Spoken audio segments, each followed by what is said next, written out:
Memasuki puncak arus mudik Lebaran terjadi kenaikan jumlah kendaraan di ruas tol Jakarta-Tangerang, Saudara. Agar mudik nyaman selamat sampai tujuan, pemudik diminta beristirahat di rest area terdekat dan tidak berhenti di bahu jalan tol. Pastikan juga saldo uang elektronik cukup guna menghindari antrian panjang kendaraan di pintu tol. Simak liputan jurnalis Kompas TV Fedriska Ananda dan juru kamera Subandi berikut ini.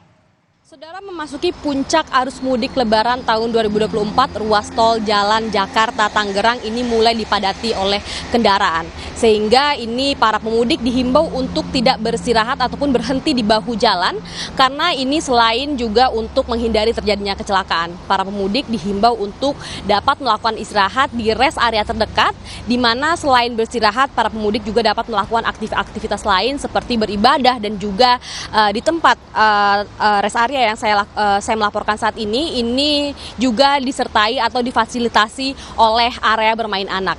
Namun tidak hanya itu saja, yang perlu diperhatikan ini adalah juga terkait dengan saldo kartu elektronik Anda.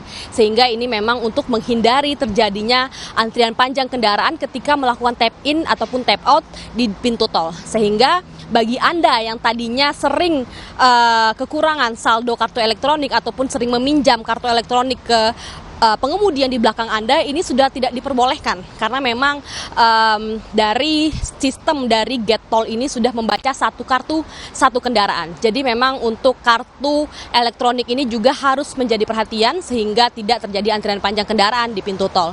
Selain itu, pada puncak arus mudik tahun 2024 ini para pemudik tidak hanya memperhatikan kondisi stamina yang fit, kondisi kendaraan, namun hal-hal perintilan kecil ini juga harus diperhatikan agar dapat melakukan perjalanan mudik dengan nyaman dan juga aman ke kampung halaman.